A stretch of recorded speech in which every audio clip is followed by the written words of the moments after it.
پیارے دوستوں، میں ہوں ابرار مظہری۔ آپ تمام دیکھنے اور سننے والوں کو السلام علیکم۔ پیارے دوستوں، خروج دجال وہ موضوع ہے جس پر احادیث اور روایتوں کے دفتر بھرے پڑے ہیں۔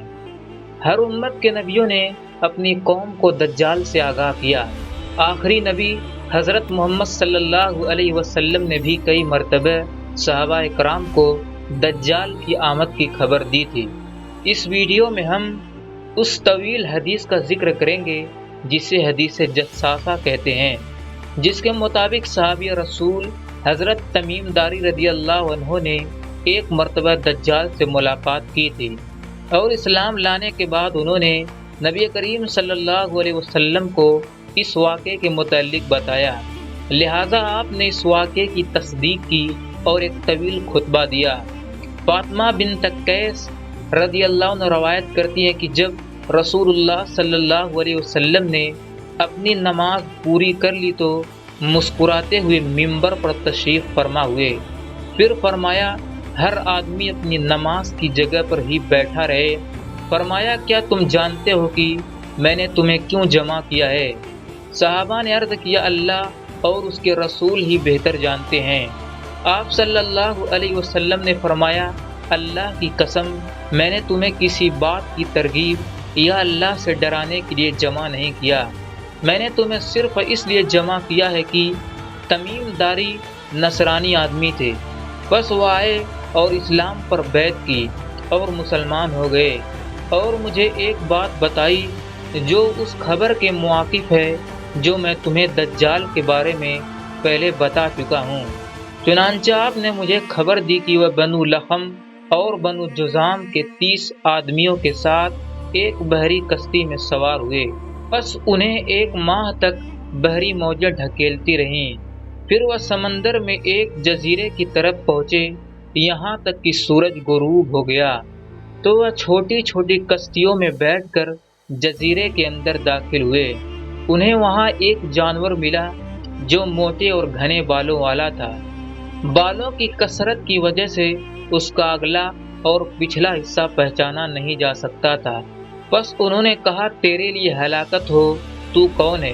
اس نے کہا اے قوم، اس آدمی کی طرف گرجے میں چلو کیونکہ وہ تمہاری خبر کے بارے میں بہت شوق رکھتا ہے۔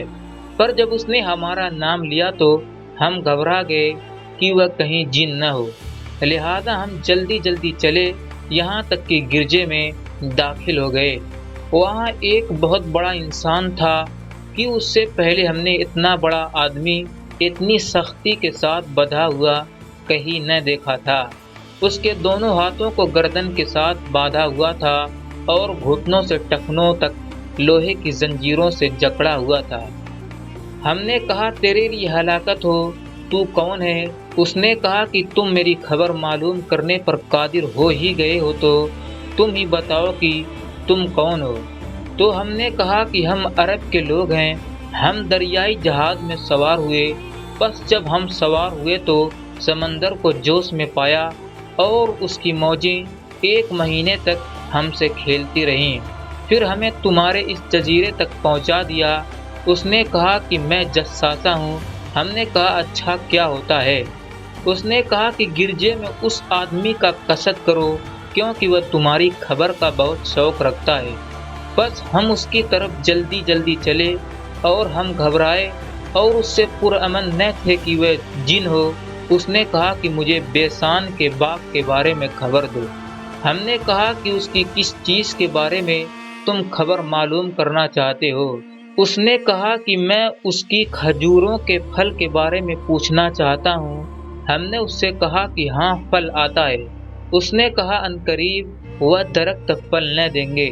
اس نے کہا کہ مجھے بحیرہ طبریہ کے بارے میں خبر دو۔ ہم نے کہا کہ اس کی کس چیز کے بارے میں تم خبر معلوم کرنا چاہتے ہو؟ اس نے کہا کہ کیا اس میں پانی ہے؟ ہم نے کہا کہ اس میں پانی کثرت کے ساتھ موجود ہے۔ پھر اس نے کہا عنقریب اس کا سارا پانی ختم ہو جائے گا۔ پھر اس نے کہا کہ مجھے زغر کے چشمے کے بارے میں بتاؤ۔ ہم نے کہا اس کی کس چیز کے بارے میں تم جاننا چاہتے ہو؟ اس نے کہا کیا اس چشمے سے وہاں کے لوگ اس کے پانی سے کھیتی باڑی کرتے ہیں؟ ہم نے کہا ہاں۔ یہ کثیر پانی والا ہے اور وہاں کے لوگ اس کے پانی سے کھیتی باڑی کرتے ہیں۔ یہ کہنے لگا مجھے امیوں کے نبی کے بارے میں خبر دو کہ اس نے کیا کیا۔ ہم نے کہا وہ مکہ سے نکلے اور یثرب یعنی مدینے میں اترے۔ کہنے لگا کیا راستے میں ارواح نے جنگ کی ہے؟ ہم نے کہا ہاں۔ اس نے کہا اہل عرب کے ساتھ کیا سلوک کیا؟ ہم نے اسے بتایا کہ وہ اپنے ملحقہ حدود کے عرب پر غالب آ گئے ہیں اور انہوں نے ان کی اطاعت کی ہے۔ کہنے لگا کیا ایسا ہو چکا ہے؟ ہم نے کہا ہاں۔ اس نے کہا ان کے حق میں یہی بات بہتر ہے کہ وہ اس کے تابع دار ہو جائیں، اور میں تمہیں اپنے بارے میں خبر دیتا ہوں کہ میں مسیح دجال ہوں۔ ان قریب مجھے نکلنے کی اجازت دے دی جائے گی، بس میں نکلوں گا اور میں زمین میں چکر لگاؤں گا اور 40 راتوں میں ہر بستی میں اتروں گا، لیکن مکہ اور مدینہ کے علاوہ، چونکہ ان دونوں پر داخلہ ہونا میرے لیے حرام کر دیا جائے گا اور اس میں داخل ہونے سے مجھے روکا جائے گا، اور اس کی ہر گھاٹی پر فرشتے پہرہ دار ہوں گے۔ حضرت فاطمہ بنت قیس نے کہا کہ رسول اللہ صلی اللہ علیہ وسلم نے اپنی انگلی کو منبر سے چمویا اور فرمایا یہ طیبہ ہے، یہ طیبہ ہے، یہ طیبہ ہے، یعنی مدینہ۔ کیا میں نے تمہیں یہ بات پہلے ہی بیان نہ کر دی تھی؟ کہ لوگوں نے عرض کیا جی ہاں۔ فرمایا بے شک مجھے تمیم کی اس خبر سے خوشی ہوئی کہ وہ اس حدیث کے مواقع تھی جو میں نے تمہیں دجال اور مدینہ اور مکہ کے بارے میں بیان کی تھی۔ آگاہ رہو، دجال شام یا یمن کے سمندر میں نہیں بلکہ مشرق کی طرف ہے، وہ مشرق کی طرف ہے، وہ مشرق کی طرف ہے۔ اور آپ صلی اللہ علیہ وسلم نے اپنے ہاتھ سے مشرق کی طرف اشارہ کیا، بس میں نے یہ حدیث رسول اللہ صلی اللہ علیہ وسلم سے یاد کر لی۔